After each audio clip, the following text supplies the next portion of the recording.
The first message wasn't scary. The timestamp was. I need you to understand that before anything else, because it's the only part I can still look at without my stomach turning. I'm only posting this now because I don't know how much time I have left, and someone out there, maybe you, might recognize what's happening to me before it's too late. It started last night while I was half awake, doom scrolling in the dark, my phone burning a little rectangle of light into my face. I remember thinking the world felt unusually quiet, like the whole building was holding its breath. Nothing strange, nothing supernatural. Just me, a dead apartment, and the soft glow of notifications. Then my phone vibrated. Normally, I ignore late messages, especially from unknown numbers, but something about the way the screen lit up pulled my eyes toward it. The preview showed only a few words, totally harmless, but underneath them, the timestamp. Received tomorrow 3:17 a.m. I froze. I actually laughed at first, this stupid nervous puff of air, because what else are you supposed to do when reality glitches like that? I opened it anyway. That was the mistake, the one I keep replaying in my head like there's a version of me somewhere who didn't tap the screen and lived a normal life. I'll tell you everything the message said, I promise. You'll need to hear the last part later. It's the only reason I'm still writing this. But before we get there, you need to understand how quickly normal things can turn wrong, and how easily you can mistake a warning for a coincidence. Because at 3:17 a.m. my phone should have been silent. I should have been asleep, and nothing from tomorrow should have been able to reach me. Since then, every time my screen lights up, I feel anticipation, like the next message is waiting for me to slip. And trust me, the things that followed made that first glitch look merciful. That's where it began. And I guess, this is where I start from the beginning before things stopped making sense. Most nights of my life look the same, which is probably why I didn't notice the moment things started slipping sideways. I get home late, throw my bag somewhere it shouldn't be, and collapse on my bed like a bag of wet laundry. Then, instead of doing the responsible thing, like sleeping or eating something that isn't an energy drink, I end up doom scrolling until my eyes blur and my thumb goes numb. It's practically a personality trait at this point. Work doesn't help. I do tech support at a place that claims it values mental health, which is corporate code for "we'll burn you alive but send you a mindfulness newsletter while we do it." My friend and coworker Mara says I've been looking extra fried lately. She even waved her hand in front of my face earlier that day and asked if I was buffering. I laughed, but she wasn't wrong. I've been running on fumes for weeks. So that night wasn't special. In fact, it was painfully normal. I kicked off my shoes, flopped onto the mattress, and stared at my phone while it tried its best to die on me. I swear the battery has a personal vendetta. It can jump from 40% to 5% in the time it takes me to blink. The screen lags, apps freeze, and sometimes it pings notifications that disappear before I can even see them. Annoying, sure, but nothing supernatural. Just the curse of owning a phone older than some influencers' careers. I remember thinking I'd scroll for 5 minutes before sleeping. 5 minutes turned into 50 like always. I hopped between horror subreddits, random conspiracy threads, and a forum where people share weird tech glitches. Some of the posts were ridiculous, like the guy who claimed his microwave sent him coordinates, but others stuck with me.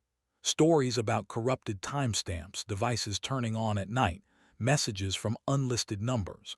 I chalked them up to exaggerations or creative writing. Still, part of me wondered. Maybe that's why I didn't feel the subtle change in the room at first.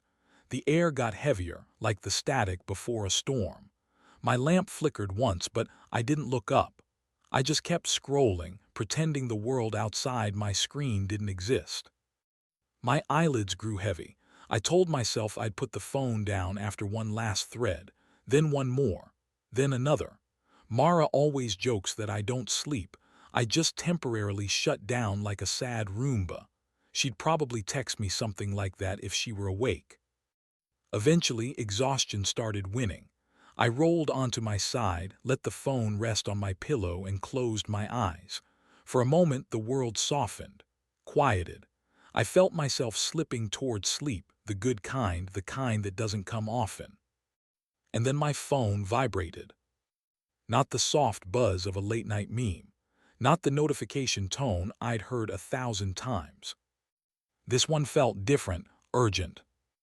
My eyes opened just in time to see the screen light up with the first impossible notification. It knew my nickname, the one nobody uses anymore. That was the first thing that hit me after the shock of the timestamp wore off. I stared at the notification glowing on my pillow like it had teeth. For a long second, I didn't even touch the phone. I just watched the screen pulse, every instinct in my body telling me to pretend I hadn't seen it. Eventually, curiosity won. Curiosity always wins with me, which is probably why I'm in this mess. I tapped the notification and the message expanded. The number was unknown, no profile picture, no name, nothing. Just a blank gray circle and a single line of text that made my stomach twist. Hey, you up? If it weren't for the timestamp underneath, it would have been normal. Annoying, yes, creepy a little, but not impossible. Received tomorrow 3:17 a.m. I blinked hard like that would make the words rearrange themselves into something logical. Tomorrow, not today at 3:17 a.m. Tomorrow. My phone said it was only 12:48 a.m. 3 hours from now hadn't even happened yet. I checked my clock, checked the date, checked the battery level like that somehow mattered. Everything else looked perfectly normal. I told myself it was a glitch, some weird network thing, a corrupted timestamp, maybe even a prank.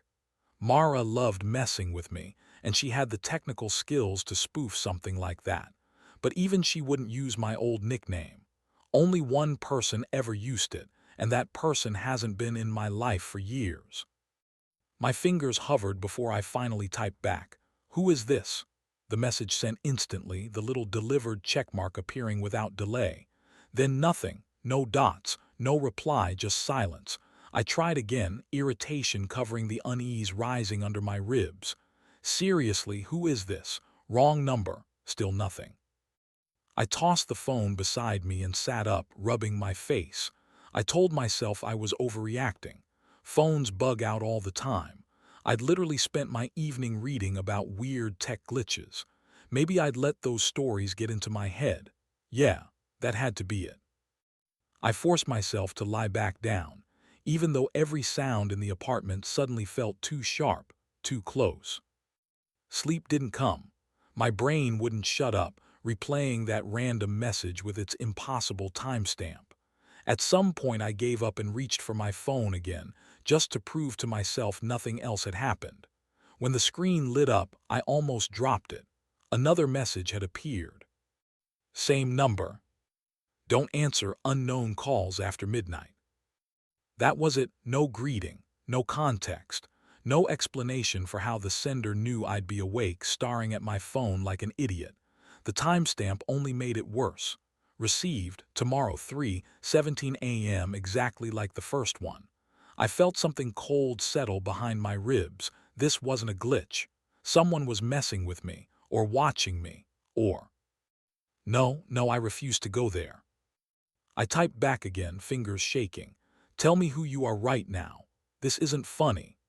But the message sat unanswered like the others, and the more time passed, the heavier the silence felt.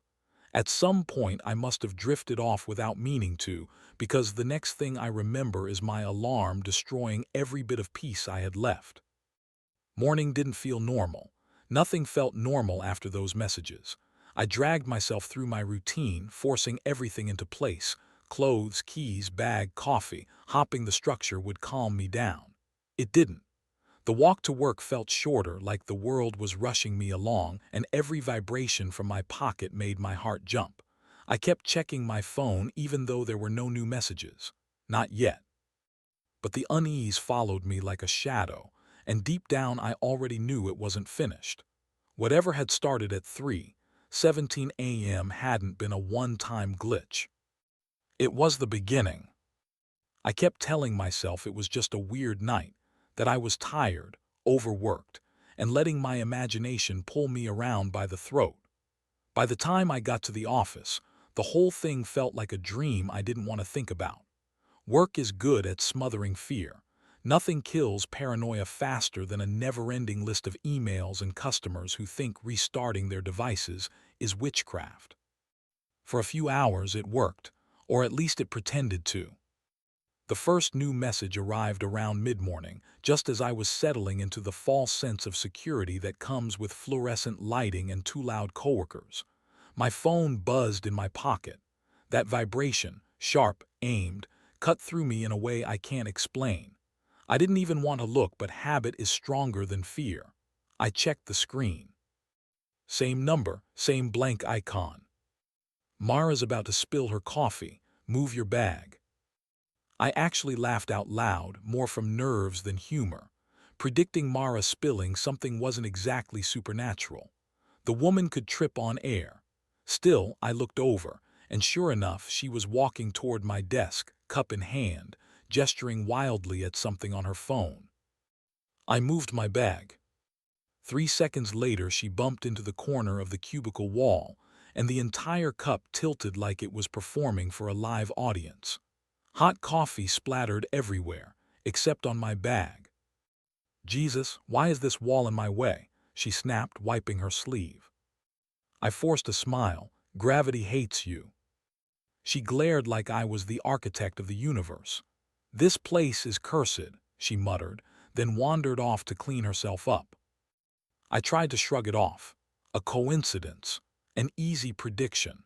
Anyone could have seen that coming, literally anyone who had ever met Mara, but the twisting feeling in my gut didn't go away.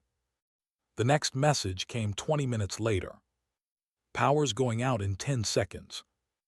I stared at it, pulse thick in my throat. 10 seconds. I counted under my breath, feeling ridiculous. 5, 6, 7, 8. The lights flickered. Everything went black. Monitors died. Half the office groaned in unison. Someone shouted, "Not again." I just opened like 20 tabs. The emergency generators clicked on, humming angrily as the lights returned in a flat, sickly glow. People muttered, annoyed but unsurprised. Our building loses power at least once a week. Nobody saw anything strange about it. But I did. I felt the wrongness settle deeper, rooting itself behind my sternum. I sat frozen as another message arrived. Derek, about to say it, you won't like it. I looked over at Derek, who sat in the next cubicle, blissfully unaware that he was apparently about to ruin my day. He rolled back in his chair, popped his head over the divider and said, "Hey man, remember that ex of yours? The one who—" "Don't," I snapped before I could stop myself. He blinked, okay, chill." I turned away, throat tight. How did it know? How could it possibly know that he'd bring her up? Nobody talked about that, not at work, not with me. I opened the message thread with shaking hands. Coincidences, I whispered to myself. Just coincidences. My phone buzzed again. They're not coincidences. Tonight is your first real test. Every hair on my arms rose. A familiar coldness wrapped around my spine like fingers.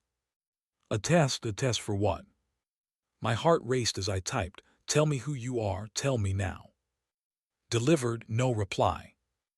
I tried blocking the number. I don't know why I didn't try it sooner. Maybe some part of me was afraid it would work, and some part of me was afraid it wouldn't. I hit block, felt a weird satisfaction, and shoved the phone into my pocket. Maybe it was over. My phone buzzed immediately. I stared at the notification, dread curdling in my stomach. Same number, same blank icon. Blocking won't help, you know that. The room around me suddenly felt too bright, too loud, too close. I sat there, breath caught in my throat, realizing that no matter how much I wanted to pretend otherwise, something was wrong. Wrong in a way that didn't belong in an office or on a phone screen or in this version of reality. And for the first time all day, I understood that the messages weren't random. They were intentional. They were watching. And tonight, the first real test was waiting for me. I stared at the newest message blinking on my lock screen, the letters sharp and cold, like they'd been carved in rather than typed. It's me. It's you. Or what's left of you. For a full 10 seconds I couldn't breathe. I waited for the punchline, the lol or got you, or maybe a smug text from Sam saying this was payback for that time I filled his desk drawer with rubber cockroaches. Nothing. Just the humming fluorescent lights of my apartment and the faint buzz of my half-broken charger struggling to stay connected. Another message arrived before I could think. Rule 1, you're not safe after sunset. Rule 2, don't look into any mirror after 11 p.m. Rule 3, don't let your phone die. Rule 4, ignore all calls after midnight, even if it sounds like someone you love. I swallowed hard. My thumb hovered over the keyboard, but my brain couldn't decide what question to ask first. All the rules were insane. All of them felt wrong.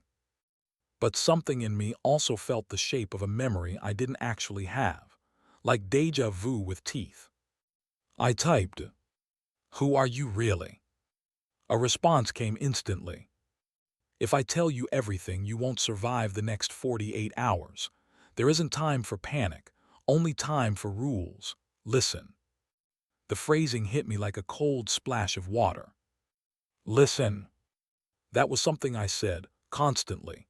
Anytime someone doubted me, anytime Sam tuned out during meetings, my exact tone, my exact cadence. Another vibration. You think this is a prank, but you'll understand when the fracture opens, when the first overlap happens. Whatever you do, don't run toward your reflection. Not tonight, not tomorrow. I let out a shaky laugh because what else was I supposed to do? My future self was texting me warnings about killer mirrors. This was insane, beyond doom-scrolling, beyond stress. I needed sleep, water, therapy, something. A longer message arrived. Multiple bubbles stitched into one breathless paragraph. You have 48 hours before the version stops syncing. Before you start hearing them, before they start hearing you. They can't know you have me.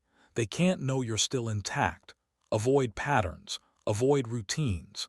They track predictable behavior. My throat tightened. Versions, I whispered. Another text. You already feel them. The wrong shadows, the wrong timing, the wrong notifications.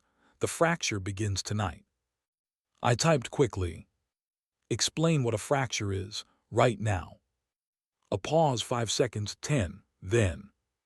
No, if you understand too early, you die sooner. Just follow the rules, and don't. The message cut off mid-sentence. 3 dots appeared, disappeared, appeared again.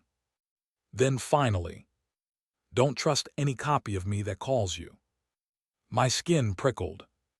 Copy of you. But before I could type anything, another blast of messages fired in rapid succession, like my future self was running out of time. The power will go out soon. Keep the phone above 40%. If it drops below 15%, they'll sense you. Don't stay near your windows after dark. Don't answer the knocking.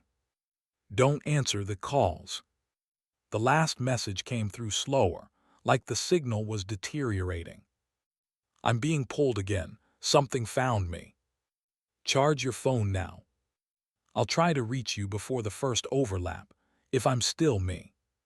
The moment I moved toward the outlet, the lights in my apartment flickered once, twice. Then the entire room dropped into suffocating, silent darkness. And my phone battery was at 19%. The first ring sliced through the darkness like a knife. I froze. My phone screen glowed in the dead apartment, lighting my face with that cold, bluish hue that makes everything look a little more haunted than it should. Incoming call. Unknown number. 12:00 a.m. Midnight. Exactly midnight. My future self's words slammed back into my head. Ignore all calls after midnight, even if it sounds like someone you love. I should have thrown the phone across the room. I should have let it ring. I should have followed any of the 4,000 survival instincts screaming inside me. Instead, I just stood there as the ringtone buzzed through my bones. The second ring came slower, deeper, like the sound itself was sinking into the floor. I whispered, "No, no, no, no, you're not doing this. You're not answering." The third ring. My thumb moved. Not toward decline. Toward accept. Curiosity is a disease, or maybe arrogance, or maybe some tiny piece of me wanted to hear proof, something that made any of this make sense. The screen flickered once, like something pressed into the pixels from behind, and then I answered the call. Silence. Not empty silence, though. A thick, wet, humming silence, like someone breathing inside a decaying room. "Hello," I whispered. Crackling, distorted static. Then very faint breathing. Not human breathing. More like someone trying to inhale through splintered lungs. I took a step back. My heel hit the coffee table. Then the voice broke through. It wasn't a stranger. It wasn't a prank. It wasn't anything I could rationalize. It was me. But wrong. Bent.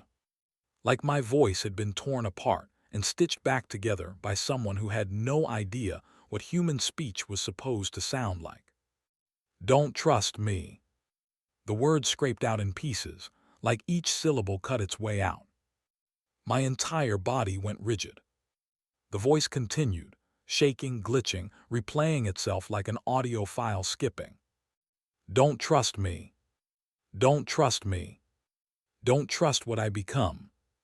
My phone vibrated violently in my hand, too violently. Like something was trying to jerk it away from me. Why are you calling?" I whispered. More static. More strangled breathing. Then slowly, like a finger dragging up my spine. "I'm not supposed to talk to you. But they're close. They're close because you picked up." A sudden metallic shriek blasted through the speaker, like feedback from a microphone shoved into an engine. I dropped the phone. It hit the floor with a sickening clack. And the shadows in the room shifted. Not a trick of the eyes, not imagination. They moved. They stretched toward me, long and deliberate like limbs reaching. I stumbled back, heart slamming against my ribs.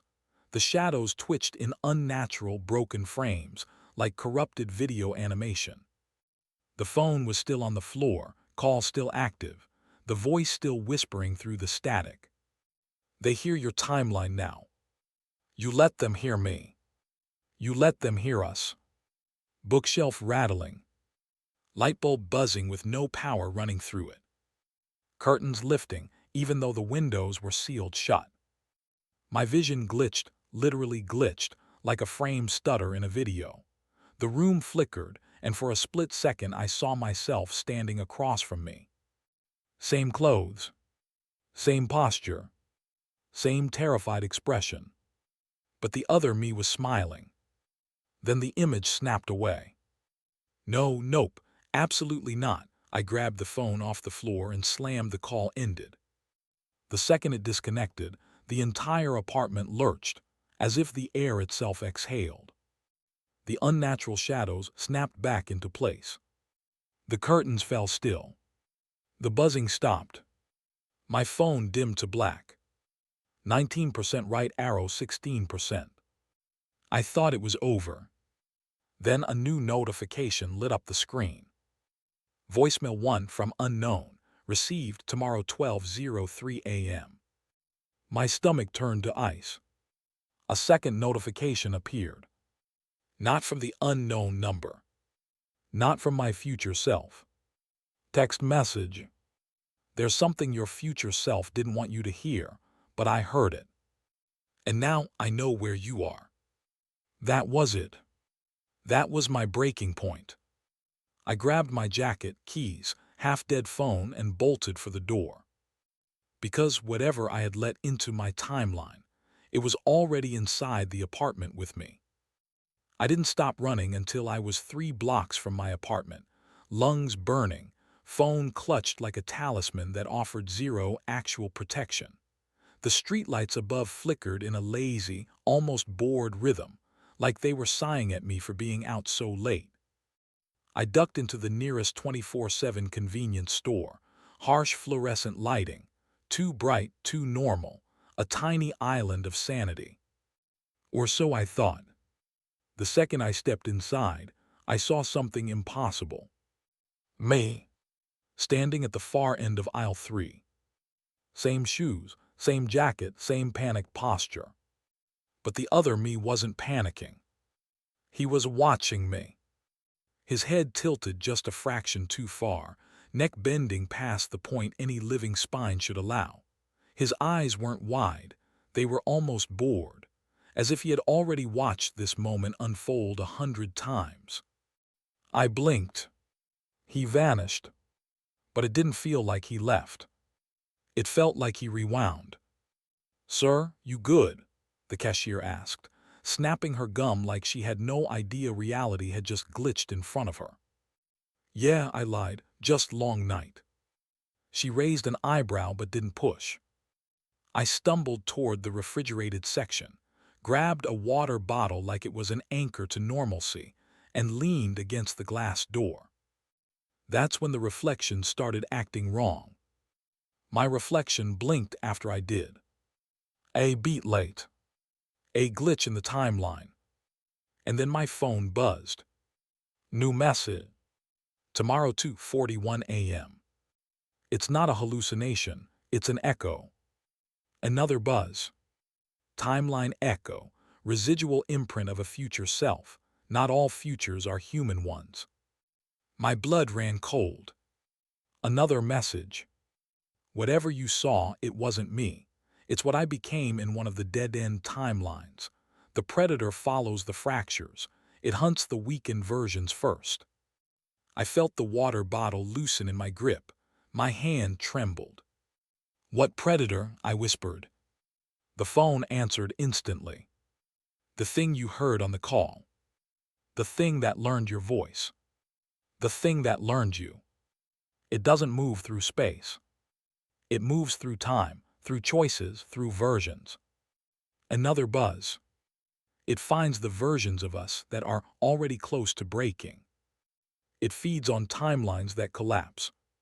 And it's close to yours. I swallowed hard. "You're telling me this is happening to other people?" The reply came slower, almost hesitant.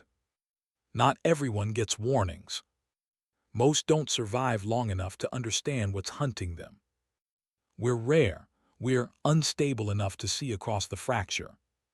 I didn't know whether to feel special or doomed. My reflection in the glass door flickered again. 2 frames behind now. Like something was puppeteering it with delay. I turned away. Whatever rules governed this thing, mirrors clearly weren't safe. Another message. "Stop looking at reflections. They're gateways, weak points. That's how it watches you." "Great," I muttered. "So everything with glass is a murder portal. Awesome." The cashier didn't hear me or didn't care. I grabbed my water, paid, and stepped back outside, half expecting the sky to shatter like a broken phone screen. Instead, the night was quiet, too quiet. The kind of quiet that doesn't feel empty. The kind that feels crowded. I started walking, fast, hands stuffed in my pockets, trying not to look at dark windows or shiny car surfaces or the glossy face of my own phone. But then the phone buzzed again. "You need to know the truth before it reaches you. There's more than one of me. More than one of you. We're all sending warnings back, hoping one version survives." My breath froze mid-exhale. Another buzz. "In most futures, we fail. In some, the thing takes our voice. In one, it takes our face. In a few, it uses our phone to lure us out." I looked around the street. Shadows stretched unnaturally long behind every lamppost, bending toward me instead of away. The thing wasn't just following my timeline. It was already overlapping it. I typed with shaking fingers. What does it want? This time, the reply took longer than any before. It wants the stable version. The one with the highest chance of surviving. The prime version. My chest tightened. Me. Yes, you. You're the one we've all been trying to save. If you die, the whole chain collapses. I stopped walking, because in that moment, something brushed the back of my neck. Cold, deliberate, slow. I spun around. Nothing. But the shadows behind me didn't snap back into place this time. They stayed stretched. Watching. Waiting. My phone vibrated again. Final warning incoming. Don't ignore it. Don't argue. You only get one chance to survive tonight. Then the screen went black, and the shadows leaned closer. The shadows followed me all the way back to my apartment building, stretching like they were hungry, reaching like they could taste the moment. My phone remained dead in my hand, screen black, battery warm, like it was breathing. I shouldn't have gone back. Every version of me probably screamed that in 100 different futures, but I needed answers, and something in my chest, fear, instinct, stupidity, told me the only place I'd get them was where everything started. By the time I reached the door of my apartment, the air felt syrup thick, heavy, wrong, like the world itself was holding its breath. Midnight crept past. 1 a.m. bled into 2. Every second stretched thin, a thread pulled too tight. And then at 3:16 a.m. my phone buzzed back to life. The screen lit with a single notification. New message. Tomorrow 3:17 a.m. My heart stopped. I didn't open it. Not yet. I already knew this was the message, the one every version of me had bled through timelines to send, the one that was supposed to save me, the one that felt like the last chance. But suddenly, with the shadows whispering around my ankles and the room bending like heat waves, I felt something I hadn't expected. Doubt. What if the warnings weren't saving me? What if they were guiding me, right where the creature wanted? The clock on the microwave glitched. 3:16 a.m. 3:16 a.m. 3:16 a.m. Then it jumped. 3:17. The message opened itself. Listen carefully. This is how you die. Unless you follow my instructions exactly. My chest tightened so hard I could barely breathe. The shadows froze, like they were waiting for me to finish reading. Another line appeared. Step 1, don't move. Step 2, don't speak. Step 3, when the knocking starts, don't answer. Step 4, whatever you do not look behind you. Right on cue, 3 sharp knocks hit my apartment door. I flinched hard, adrenaline punching through me. Then I froze. Because the knocks had come from behind me. Not from the door at all. A jolt of ice shot down my spine. Something was standing in the middle of my apartment. I kept my eyes locked on the phone, breath strangled inside my throat. The message continued typing itself, like my future self was rushing, panicking, begging me to obey. It's already in the room. Stay still. You can survive this. You have to survive this. The thing behind me exhaled, a wet, broken imitation of breath. The air shuddered around me like reality itself flinched. Another line appeared. If you move, it wins. If you scream, it wins. If you look, we all die. I believed it. I truly did.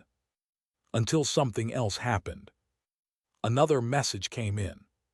Same number, but from a different timeline. Follow the rules. The rules are the trap. My blood turned to ice. A third message buzzed in before I could react. The WARNINGS ME. It's using MY voice. A fourth message. The creature can only take you if you obey. Break the pattern.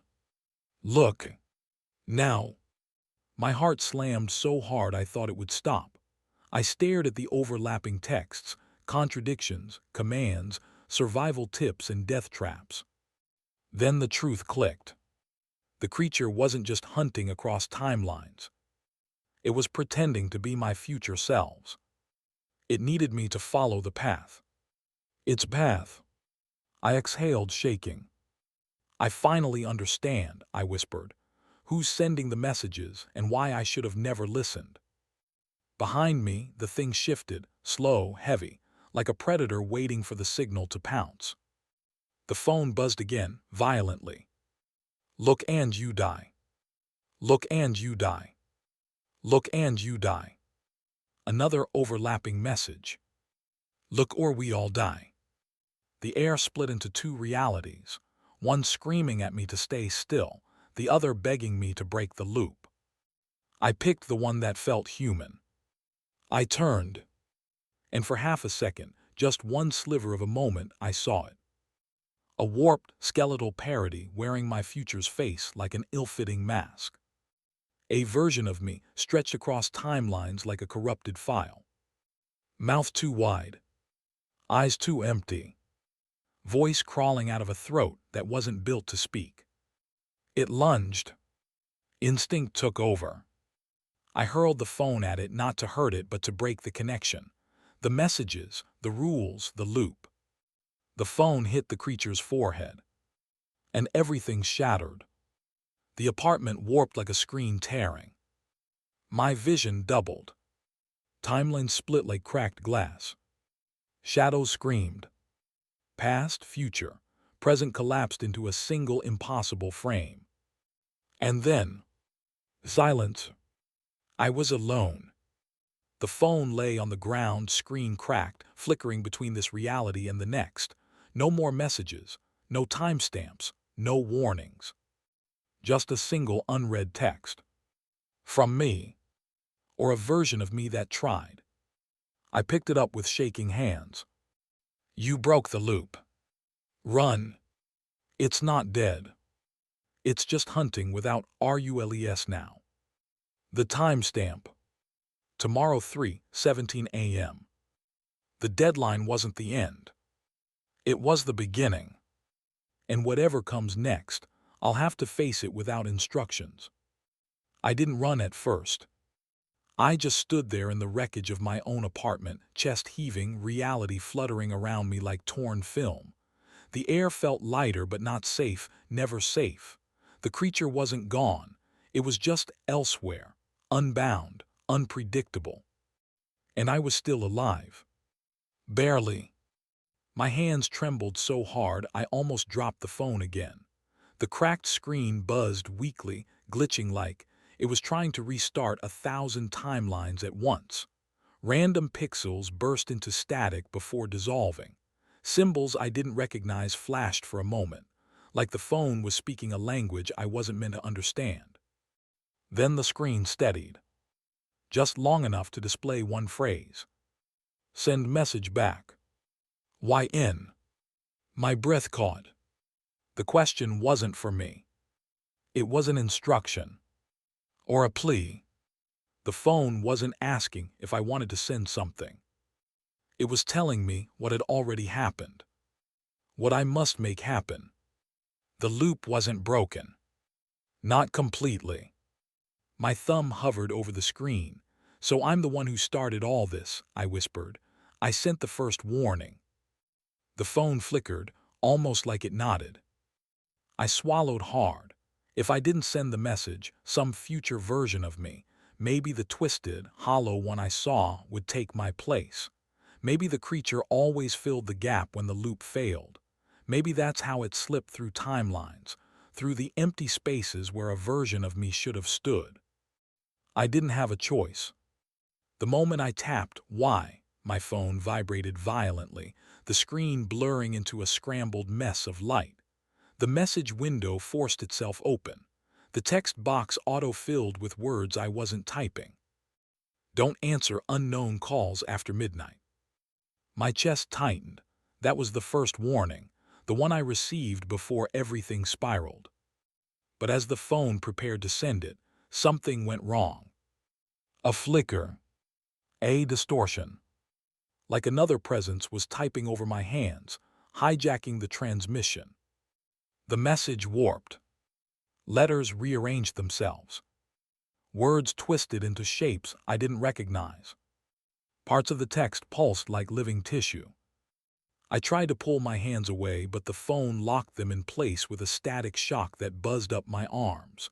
The screen brightened too bright, and for one terrifying second I swear I saw a silhouette inside the reflection. Not mine, not human. The creature was here. Inside the signal.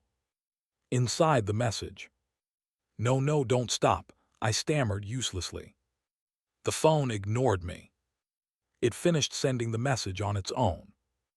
A chime sounded, gentle, final, fatal. Message sent. Yesterday 3:17 a.m. My stomach plummeted. The message had already gone through. The loop had sealed. Someone, some earlier version of me, was already receiving it. A version who still thought the first impossible text was a warning. A version who still had hope.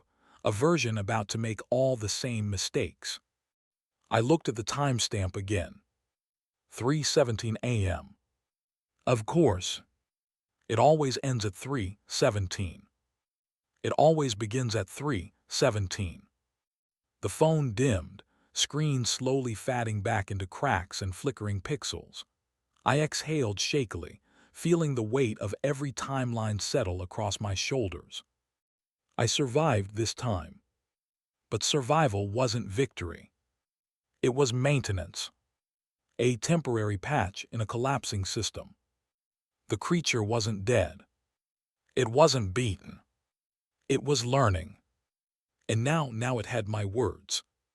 My voice. My warning. And maybe that was its plan all along. I looked directly at you because yes, you're part of this now. That's how these things work. Stories are doorways. Attention is permission. Maybe that's why the creature uses messages. Maybe that's why it uses people like me to carry them. So let me leave you with this. If you've ever gotten a text with a timestamp that makes no sense, if your phone has ever buzzed at 3:17 a.m. for no reason, if you've ever heard your own voice on the other end of a call you didn't answer, leave a comment.